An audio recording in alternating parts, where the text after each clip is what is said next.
हमने क्या क्या पढ़ लिया है एक बार क्विकली आपको बता दूं। हमने कम्युनिकेशन क्या होता है उसके एलिमेंट को डिस्कस कर लिया है, राइट। एलिमेंट जैसे कि आपके ट्रांसमीटर, रिसीवर और आपका क्या जो मीडियम होता है यानी कि चैनल होता है, किसके थ्रू वो आपकी जो ट्रांसमिशन होगी सिग्नल की, उसके बारे में हमने कंप्लीट डिस्कशन की है। मॉड्यूलेशन क्या होती है उसको भी हम आपको थोड़ा सा बताया था मॉड्यूलेशन के बारे में। डिटेल उसकी स्टडी वापस से हम करेंगे आने वाले दिनों में, लेकिन मेन चीजें हमने क्या क्या पढ़ लिया। एक आपका ट्रांसमीटर, सेकंड व्यूअर, क्या नाम था उसका, रिसीवर, और एक हमने क्या देखा था, चैनल। चैनल यानी कि मीडियम जहां से आपका एक जगह से दूसरी जगह पे सिग्नल जाता है। ओके, आज हमने कुछ टर्मिनोलॉजीज जो होती हैं कम्युनिकेशन से रिलेटेड उनको देखेंगे। बाय द वे ये सारी टर्म्स आपने पहले भी देखी हुई हैं, जैसे ट्रांसड्यूसर। पहला क्या है आपका, ट्रांसड्यूसर। ट्रांसड्यूसर क्या होता है मैंने बताया था, ये एक किस्म का क्या है आपका डिवाइस है। ये क्या है आपका एक डिवाइस है जो क्या करता है, एनर्जी को, एक फॉर्म ऑफ एनर्जी को दूसरी फॉर्म ऑफ एनर्जी में कन्वर्ट करता है। एग्जाम्पल के तौर पे जैसे मैंने माइक बोला था, माइक क्या करता है आपका, साउंड एनर्जी को कन्वर्ट करता है किसमें, इलेक्ट्रिकल एनर्जी में। और स्पीकर की एग्जांपल लेनी हो तो स्पीकर क्या करता है आपका, इलेक्ट्रिकल सिग्नल को कन्वर्ट करता है किसमें, साउंड में। ये क्या होते हैं आपके ट्रांसड्यूसर्स होते हैं। तो ट्रांसड्यूसर्स क्या है, ये ऐसा इलेक्ट्रॉनिक डिवाइस है which convert one form of energy, which convert one form of energy to another form of energy. Simple सी बात ट्रांसड्यूसर की। इलेक्ट्रिकल ट्रांसड्यूसर भी वही चीज होगी, a device that convert some physical variable like pressure, displacement, force, temperature into corresponding variation in electric signal. अगर कोई आपको एग्जैक्टली बोलते कि इलेक्ट्रिक ट्रांसड्यूसर क्या है, तो इलेक्ट्रिक ट्रांसड्यूसर वैसा डिवाइस होता है जो क्या करता है, जहां तो प्रेशर हो सकता है। देखो हम बोल रहे हैं, हमारे मुंह से जो साउंड निकले वो एक किस्म का क्या है, प्रेशर है। पढ़ाया था ना मैंने 11th में, साउंड क्या होती है, कंप्रेशन एंड रिफ्लेक्शन, एक किस्म का प्रेशर होता है वो। तो आपके इलेक्ट्रिकल ट्रांसड्यूसर्स क्या होते हैं, जो क्या करे, प्रेशर को, डिस्प्लेसमेंट को, फोर्स को या टेम्परेचर को, इन सारी वेरिएबल क्वांटिटीज को एक चीज में कन्वर्ट कर दे। किस फॉर्म में, कौन सी एनर्जी में कन्वर्ट कर दे, इलेक्ट्रिकल एनर्जी में या इलेक्ट्रिकल सिग्नल में। Hence the output of this would be electrical signal. तो इलेक्ट्रिकल ट्रांसड्यूसर क्या करते हैं, कोई भी इनपुट हो आपकी किसी भी फॉर्म में हो सकती है, लेकिन उसको कैसा आउटपुट में देंगे, हमें इलेक्ट्रिकल की फॉर्म में देंगे। ट्रांसड्यूसर सभी को समझ आया होगा, ये पहले ही बताया हुआ है। नेक्स्ट टर्मिनोलॉजी जो हम कम्युनिकेशन में यूज करते हैं दैट इज सिग्नल टाइप। अलग अलग किस्म के सिग्नल्स होते हैं, जैसे आपका एनालॉग सिग्नल होता है। देखो आपका क्या होता है, एनालॉग सिग्नल, दूसरा होता है आपका डिजिटल सिग्नल। तो ब्रॉडली अगर बात करें, the information in electrical form suitable for transmission is called signal. मैंने क्या बोला था, सिग्नल क्या है, इंफॉर्मेशन होती है और कुछ नहीं होता ये। और इंफॉर्मेशन किस फॉर्म में, इलेक्ट्रिकल की फॉर्म में। वो इंफॉर्मेशन जो इलेक्ट्रिकल फॉर्म में होगी, उस इंफॉर्मेशन को हम कौन सी इंफॉर्मेशन बोलते हैं, उसे हम क्या बोलते हैं, उसे हम बोलते हैं सिग्नल बोलते हैं। और इस इंफॉर्मेशन को हम एक सूटेबल फॉर्म क्या कर सकते हैं, देखो ऐसी इंफॉर्मेशन जो इलेक्ट्रिकल फॉर्म में होगी वो सूटेबल होती है हमारी ट्रांसमिशन के लिए, उन्हें हम क्या बोलते हैं, सिग्नल्स बोलते हैं। और सिग्नल आपके दो किस्म के होते हैं, एक होते हैं आपके एनालॉग सिग्नल और दूसरे होते हैं आपके डिजिटल सिग्नल। क्या यहाँ तक बात क्लियर है कि नहीं है, अभी बहुत कम बच्चे जो, हाँ देखो मैंने आपको एक, जब मैंने 11th में भी पढ़ाया था आपको, और 12th में भी आप उसमें, जब मैंने करंट इलेक्ट्रिसिटी शुरू की थी तो मैंने बोला था आपके बहुत किस्म की आपकी क्या होती है, सिग्नल्स होते हैं। जहां मैंने वहां पे करंट के बारे में बताया था, वोल्टेज के बारे में बताया था, एनालॉग वोल्टेज या एनालॉग करंट, साइनोसाइडल सिग्नल, ये सारे बारे बातें की थी मैंने। तो देखो यहाँ पे एक तो सिग्नल आपका कुछ इस तरह से होगा, किसी को पता है ये कौन सा ग्राफ है, साइन का है कि कॉस का है। एक ग्राफ होता है ऐसे करके, और ये कौन सा ग्राफ है, ये सब मैंने पढ़ाया वो तुम लोगों की 11th में। उसके बाद, हाँ मैसेज आया किसी का, देखते हैं, साइन का, हाँ बिल्कुल सही बात है। ये कौन सा ग्राफ आपका, साइन का। और ये कौन सा ग्राफ होता है आपका, कॉस का। वेरी गुड स्नेहा, है ना, स्नेहा का मैथ भी है तो तभी इसको ज्यादा याद होगा अभी तो। ओके, बाय द वे मैंने फिजिक्स में भी 11th में पढ़ाया था आपको। तो ये जो सिग्नल होता है ऐसे करके जो चल रहा है, कंटिन्यूसली चल रहा है, बीच में कहीं टूट ही नहीं रहा, है ना, ऐसे सिग्नल को हम कौन सा सिग्नल बोलने वाले हैं, एनालॉग सिग्नल बोलने वाले। एक और किस्म के सिग्नल होता है जिनको हम बोलते हैं डिजिटल सिग्नल या डिसकंटिन्यूअस सिग्नल। बाकी डिटेल में आप हायर स्टडी करेंगे जब आप, तो अब आपको ज्यादा पता चलेगा इनके बारे में। फिर भी जहाँ पे हमारे पास क्या होता है, डिजिटल सिग्नल्स भी होते हैं। देखो जब भी हम डिजिटल की बात करेंगे ना, तो डिजिटल जब भी हम बात करेंगे तो आपके पास जब भी कंप्यूटर लैंग्वेज, अगर किसी का कंप्यूटर साइंस सब्जेक्ट होगा, उनको पता होगा कंप्यूटर के अंदर एक ही लैंग्वेज, कंप्यूटर को एक ही लैंग्वेज समझ आती है, वो क्या है, 0 और 1, 0 और 1, 0 और 1 ऐसे करके इसको समझ आती है, ये वाली भाषा। इसको हम बोलते हैं बाइनरी। क्या बोलते हैं इसको, बाइनरी। सेमीकंडक्टर्स में हम पढ़ते हैं, जब सेमीकंडक्टर आपके साथ वापस में डिस्कस करूंगा तब आपको पता चलेगा कि ये 0 1 क्या है, इसको कैसे देखना है। ठीक है, तो इनको हम बोलते हैं बाइनरी नंबर। कंप्यूटर को यही भाषा समझ आती है और कुछ समझ नहीं आता। तो जो कई बार आपके सिग्नल्स किस फॉर्म में जाते हैं, डिजिटल की फॉर्म जाते हैं, डिजिट्स की फॉर्म में जाते हैं। ये कैसे होते हैं, डिसकंटिन्यूज होते हैं। ये कैसा सिग्नल था, कंटिन्यूस था, और ये कैसा होगा, डिसकंटिन्यूस होगा। इनको हम बोलते हैं कौन सी सिग्नल्स, आपके डिजिटल सिग्नल। जो किस फॉर्म में हो, बाइनरी की फॉर्म में हो, बीसीडी की फॉर्म में हो। ये नहीं पता होगा आपको, बीसीडी हायर स्टडी में देखोगे फिर भी। तो जब भी आपके सिग्नल कैसे 0 1 1 0 0 0 इस फॉर्म में चलेंगे, वो डिजिटल्स होंगे। तो पहले मैं आपको बात करता हूँ आपके साथ एनालॉग सिग्नल की।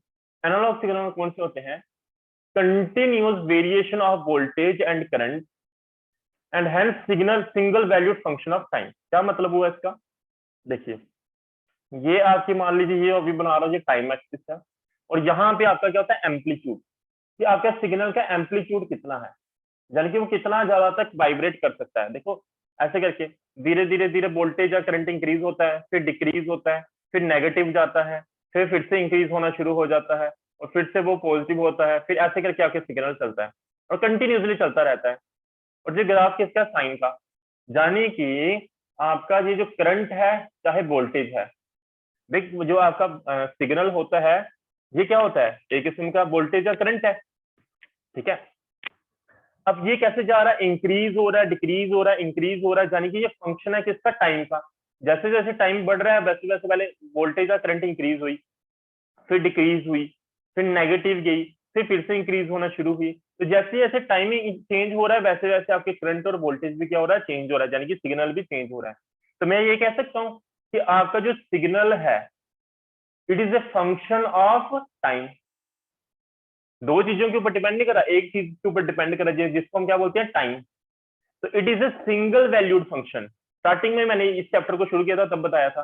तो ये कैसा होता है, आपका सिंगल वैल्यूड फंक्शन होता है, और किसका फंक्शन होता है, ये टाइम का, यानी कि टाइम के ऊपर डिपेंड करता है।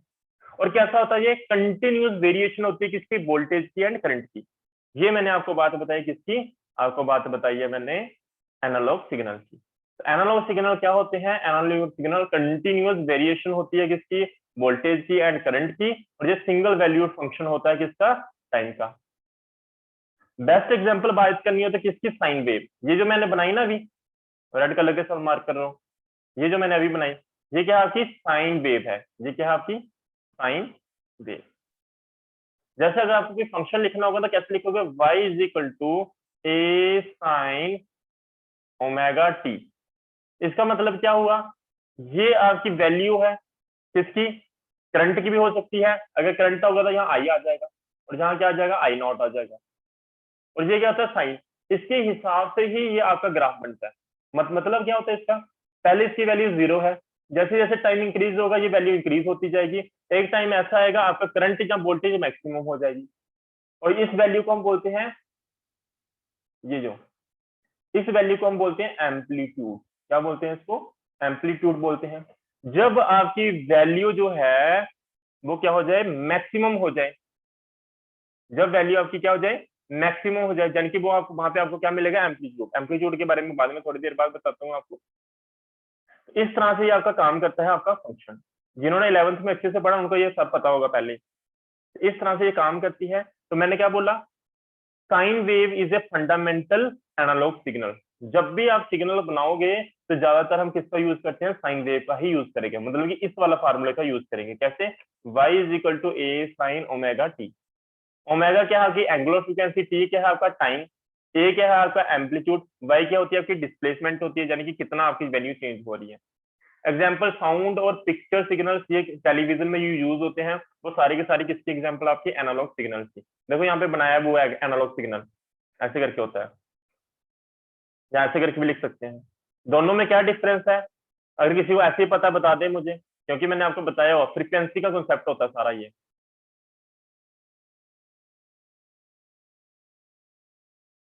थोड़ा सा मैं आगे बढ़ता हूँ तब तक। डिजिटल सिग्नल की मैं बात कर रहा था थोड़ी देर पहले। देखो यहाँ पे आगे डिजिटल सिग्नल भी, ये क्या होता है, जहां तक डिजिटल क्या होता है, डिजिटल स्टेप वैल्यू बेस्ड होता है, जहां पे बाइनरी सिस्टम यानी कि 0 रिप्रेजेंट करता है लो वैल्यू को और 1 रिप्रेजेंट करता है हाई वैल्यू को। आपने इतना रखना बस इस स्टेटमेंट को। क्या बोलोगे, ये डिसकंटिन्यूस सिग्नल होता है, ऐसे भी लिख सकते हो। दूसरी बात यहाँ पे जो इंपॉर्टेंट है, यहाँ पे बाइनरी सिस्टम का यूज होता है। किसका, बाइनरी सिस्टम का। अब बाइनरी सिस्टम क्या है भाई साहब, बाइनरी सिस्टम क्या होती है, जो आपकी इंफॉर्मेशन होगी जहां तक 0 और 1 की फॉर्म में होगी। आपकी इंफॉर्मेशन किस फॉर्म में होगी, 0 और 1 के। 0 का मतलब क्या होता है, लो वोल्टेज। क्या मतलब होता है, लो वोल्टेज। और 1 का मतलब क्या होता है, हाई वोल्टेज। ये कंप्यूटर की भाषा में होता है सारा काम। 0 का मतलब ऑफ भी बोल सकते हो, मतलब कि बंद। और 1 का मतलब क्या हो सकता है, ऑन। ये मतलब होता है। जितनी भी आपकी इंफॉर्मेशन अगर डिजिटल सिग्नल की फॉर्म में जा रही होगी, वो किस फॉर्म में जा रही होगी, 010101 की फॉर्म में। जो आपके मोबाइल में जो आपका मैसेज आता है, वो किस फॉर्म में आता है, 01 की फॉर्म में आता है आपके मोबाइल के अंदर। फिर वो ये प्रोसेस करता है, फिर आपके अलग अलग चीजों में कन्वर्ट करके दे देता है। लेकिन जब भी आपके पास इंफॉर्मेशन आती है, अगर वो बाइनरी सिस्टम में होगी, तो यानी कि डिजिटल सिग्नल्स होंगे, तो डिजिटल सिग्नल हमेशा कैसे होते हैं, आपके 01 की फॉर्म में होते हैं, यानी कि बाइनरी की फॉर्म में होते हैं। 0 का मतलब मैंने आपको बताया लो वोल्टेज, और 1 का मतलब मैंने बताया आपको हाई वोल्टेज। इस तरह से देखिए, ऐसे करके चलता है स्टेप वैल्यू ऐसे। मतलब यहाँ पे आपका क्या होगा, 1, और यहाँ पे आपका क्या होगा, 0। 1 का मतलब मैंने आपको क्या बताया, ऑन। और 0 का मतलब मैंने क्या बताया, ऑफ। 1 का मतलब मैंने क्या बताया, हाई वोल्टेज। 0 का मतलब क्या बताया मैंने, लो वोल्टेज। एक ही मतलब है सभी का। यानी कि यहाँ पे आपको 1 मिलेगा और यहाँ पे आपको 0, यहाँ पे 1, यहाँ पे 0। उल्टा भी समझ सकते हो, यहाँ पे ऑन, यहाँ पे ऑफ, यहाँ पे ऑन, यहाँ पे ऑफ, यहाँ पे हाई, यहाँ पे लो। क्या ये बात समझ आई कि नहीं आई, up to here, is it clear to everyone. देखो आगे। अब मैंने आपको बोला था यहाँ पे मैं एम्पलीट्यूड के बारे में भी आपको बताऊंगा, जब तक सभी का आ गया, ठीक है। अब देखो, मैंने बोला था यहाँ पे एम्पलीट्यूड के बारे में भी बताऊंगा। एम्पलीट्यूड भी आपको पता होगा वैसे। देखो, ऐसे करके कोई वेव चल रही है, और वेव है ये आपको, for example I equals to I0 sin ωt। ठीक है जी। अब यहाँ पे ये साइन की वैल्यू 0 भी हो सकती है। जब साइन की वैल्यू 0 होगी तो ये करंट कितना हो जाएगा, 0। जिस साइन की वैल्यू 1/2 भी हो सकती है, जब ये 1/2 होगी तो आई की वैल्यू कितनी हो जाएगी, I0/2। जिस साइन की वैल्यू √3/2 भी हो सकती है, जब ये √3/2 होगी, तो हमारे पास आई की वैल्यू कितनी हो जाएगी, I0 √3/2। बात समझ आ रही होगी। यानी कि इस आई की जो वैल्यू है किसके ऊपर डिपेंड कर रही है आपकी, ये डिपेंड कर रही है आपकी साइन के ऊपर। किसके ऊपर डिपेंड कर रही है, साइन के ऊपर डिपेंड कर रही है। अब एक टाइम ऐसा आता है I equal to I0 sin ωt, या थीटा भी लिख सकते हो। ये पूरी वैल्यू कितनी हो जाती है, 1। यानी कि कितनी एंगल के ऊपर, 90 डिग्री एंगल के ऊपर। यानी कि इसकी वैल्यू जब 90 डिग्री हो जाएगी, उस समय ये पूरी वैल्यू कितनी हो जाएगी आपकी, 1 हो जाएगी। तब आई इक्वल टू कितना आ जाएगा आपका, I0 आ जाएगा। और ये I0 ही आपका क्या कहलाता है, it is known as amplitude. ये I0 क्या होता है आपका, एम्पलीट्यूड होता है। What is amplitude, it is the maximum extent of vibration. Actually ये ना, करंट की, वोल्टेज की क्या हो रही थी, वाइब्रेशन हो रही होती है। पहले 0 पे होता है, फिर जाता है मैक्सिमम पहुंचता है, फिर से कम होता है, 0 पहुंचता है, फिर 0 से नेगेटिव हो जाता है। ऐसे करके वाइब्रेशन हो रही होती है, ऊपर नीचे ऐसे ऐसे करके। समझ आ रही है बात, ऐसे ऐसे करके वाइब्रेशन हो रही होती है। ये इसका मेन पोजीशन है।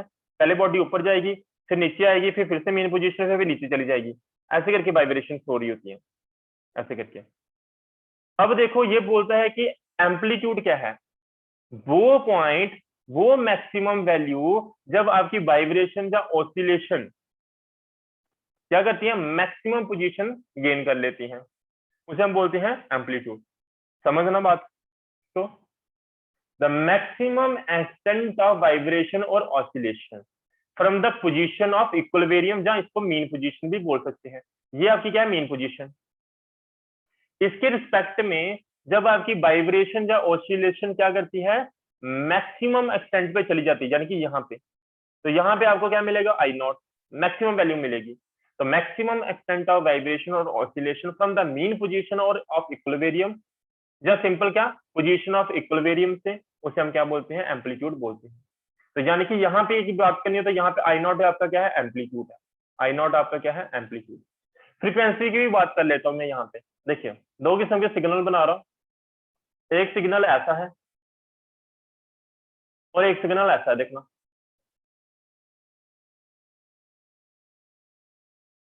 पहली बात है सिग्नल होता, फ्रीक्वेंसी होती क्या है, फ्रीक्वेंसी क्या होती है, शायद यहाँ पे लिखा भी हो, हाँ लिखा भी हुआ, देखो फ्रीक्वेंसी क्या होती है, the frequency is the number of waves which passes a fixed place in a given amount of time।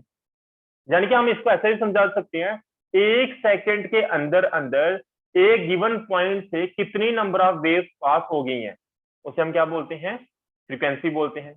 देखिए वेव क्या है, वेव क्या होती है, जब उसका एक कंप्लीट साइकिल हो जाता है, जैसे साइन वेव होगी, वो यहाँ से चलना शुरू होगी, फिर यहाँ आएगी, फिर यहाँ आएगी, जब वापिस यहाँ पे आ जाएगी ना, फिर इसका एक साइकिल कंप्लीट होता है। जब एक साइकिल इसका कंप्लीट हो जाता है, वो बनती है आपकी एक वेव। समझ आई होगी बात, मैं वापिस बता रहा हूँ, साइन वेव की बात कर रहा हूँ, यहाँ से शुरू हुई और यहाँ से चलती हुई वापिस यहाँ पे जब आ जाती है, तो हम इसे कहते हैं ये आपकी कितनी वेव बनी है, वन वेव बनी है। तो एक गिवन पॉइंट से कितनी नंबर ऑफ वेव्स पास हुई एक सेकंड के अंदर अंदर या एक गिवन टाइम के अंदर अंदर, उसे हम क्या बोलते हैं, फ्रीक्वेंसी बोलते हैं। बात समझ आ रही है कि नहीं। अभी इसको देखो डायग्राम को, जो मैंने दो डायग्राम बनाई, एक देखो यहाँ पे, ये आपकी क्या होती है, टाइम एक्सिस, टाइम दोनों का सेम है, टाइम दोनों का सेम है। तो पहली वेव चली, ये यहां से चली, फिर यहां से यहाँ पहली वेव, यहां से यहाँ दूसरी वेव, यानी कि इतने से टाइम में कितनी वेव पास हुई है, सिर्फ दो वेव। और इसको देखो, एक, फिर दो, फिर तीन, फिर चार, फिर पांच, फिर छह, फिर सात, तो कितनी वेव्स पास हुई है इतने से टाइम में, सेवन वेव।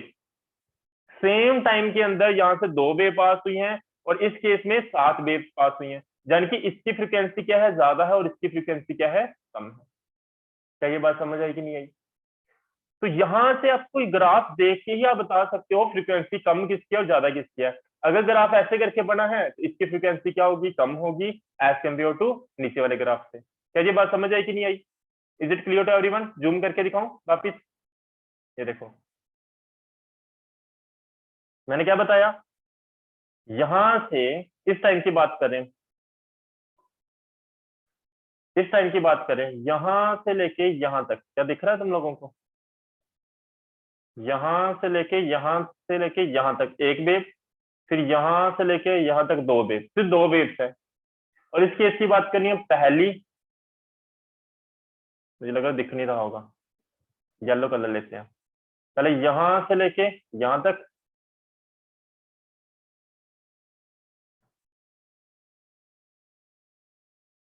है ना, यहां से लेके पहली वेव, फिर यहां से दूसरी, फिर यहां से तीसरी, फिर यहां से चौथी, और यहां से पांचवी, और यहां से छठी, और यहां से सातवीं। तो यहां से सात वेव पास हो रही है इस केस में एक ही टाइम पे, और एक ही टाइम पे यहाँ से सिर्फ दो वेव पास हो रही है, यानी कि जिसकी फ्रिक्वेंसी कम होगी और उसकी फ्रिक्वेंसी ज्यादा होगी।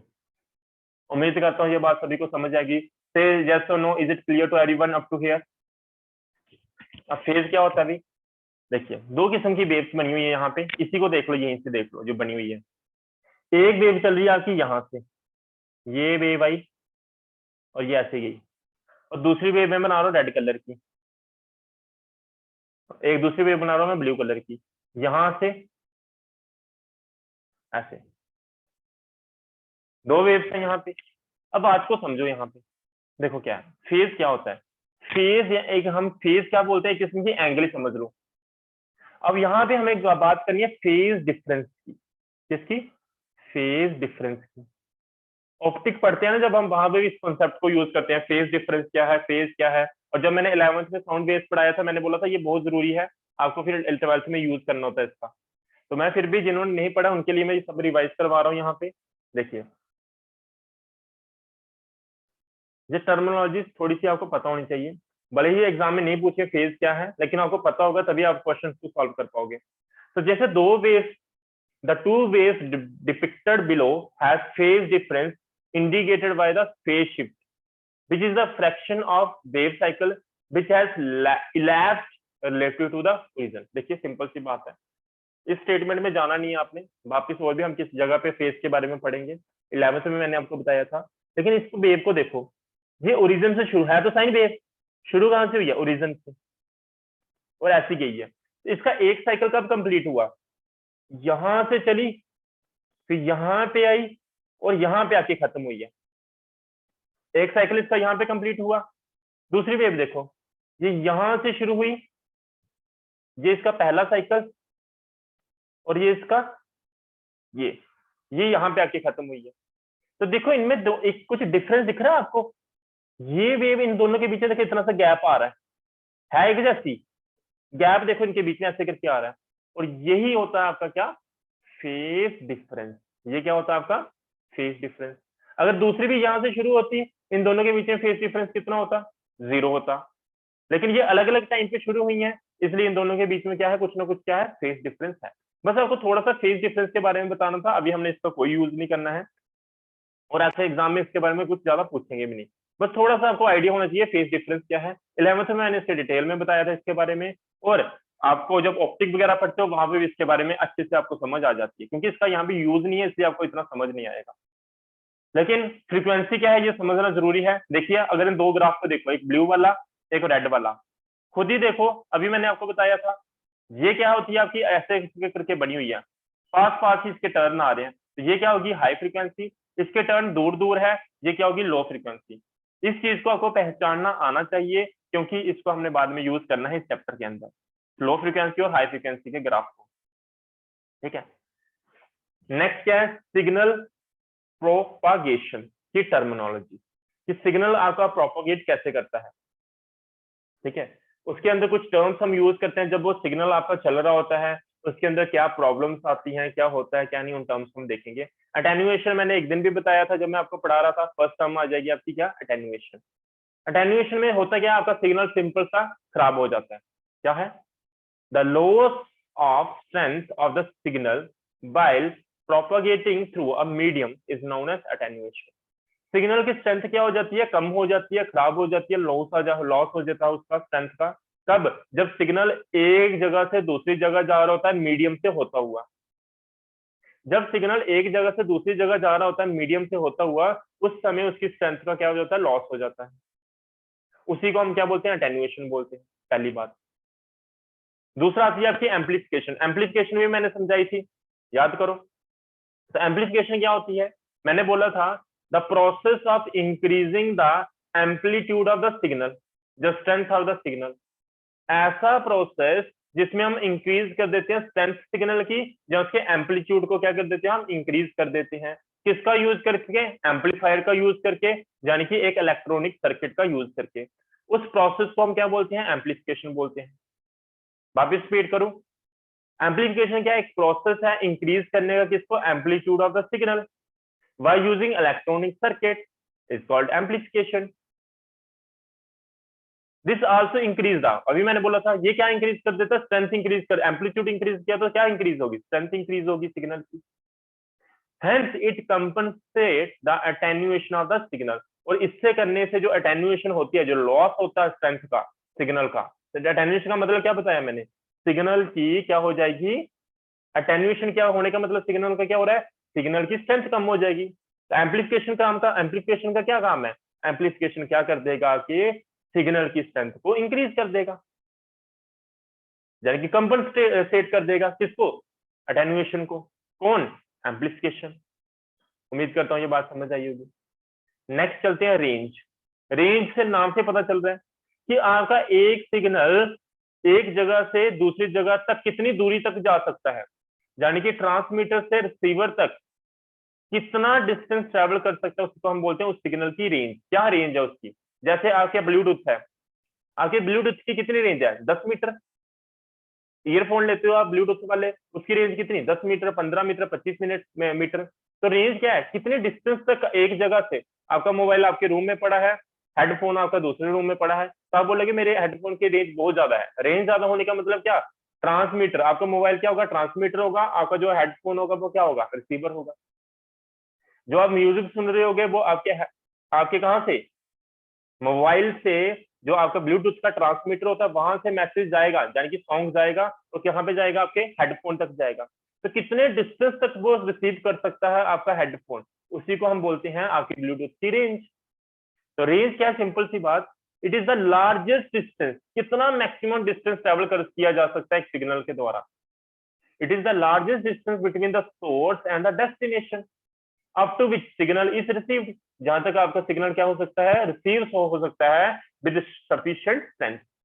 ऐसा नहीं है आप यहाँ से मोबाइल से आपका सिग्नल जा रहा है और ब्लूटूथ में आवाज तो आई है लेकिन कट कट के आ रही है, अटेन्युएशन हो चुकी है उसके अंदर। अटेन्युएशन नहीं होनी चाहिए। जब आप दूर चले जाते हो अपने मोबाइल से और आपके पास ब्लूटूथ है, कोई हेडफोन है, तो उसमें अगर अटेन्युएशन आना शुरू हो जाए, अटेन्युएशन आने का मतलब क्या, स्ट्रेंथ कम हो जाएगी आपकी सिग्नल की, उसको हम बोलेंगे अटेन्युएशन। बात समझ आ रही होगी कि नहीं आ रही होगी। नेक्स्ट है आपकी बैंडविड्थ।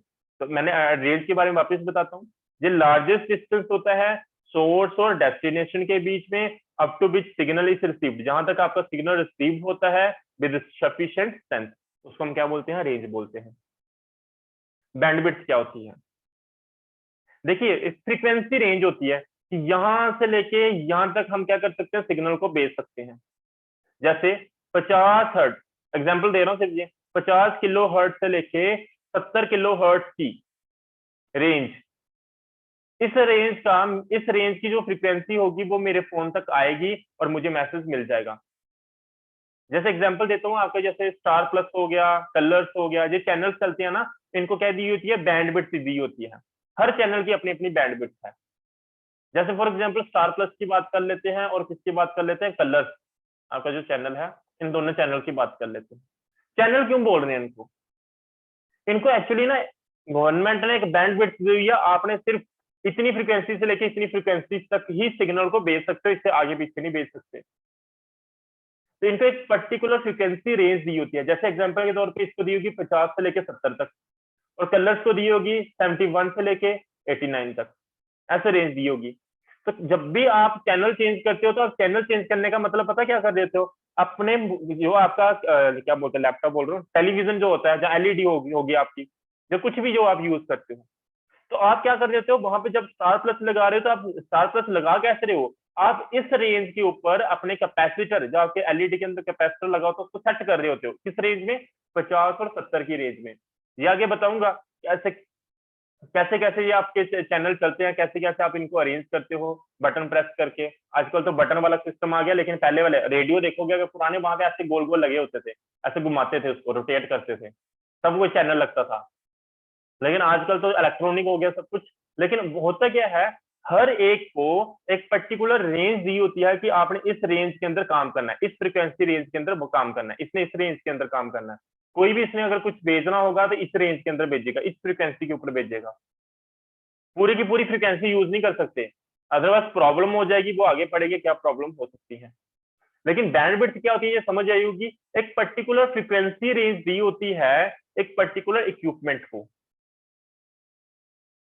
या एक पर्टिकुलर चैनल को, ताकि वो वहां पे काम कर सके। तो बैंडविड्थ क्या है, it refer to the frequency range for which the equipment operate, जहां पे आपका इक्विपमेंट ऑपरेट करेगा उसके लिए एक पर्टिकुलर फ्रीक्वेंसी रेंज होती है, उस पर्टिकुलर रेंज फ्रीक्वेंसी को हम क्या बोलते हैं, बैंडविड्थ बोलते हैं। जैसे स्टार प्लस की बैंडविड्थ क्या हुई, 50 से लेकर 70 थी, तो 70 माइनस 50 करेंगे तो इसकी बैंडविड्थ कितनी है, 20। कलर की फॉर एग्जांपल मान लीजिए 70 से लेके 100 तक दी हुई है, तो इसकी बैंडविड्थ कितनी दी हुई है, 100 माइनस 70, तो क्या कितनी दी हुई है इसको बैंडविड्थ, 30 बैंडविड्थ है इसकी। ना पता चल रहा है कि नहीं चल रहा है, ये टर्मिनोलॉजी समझ आई कि नहीं आई, is it clear to everyone, सही यस और नो।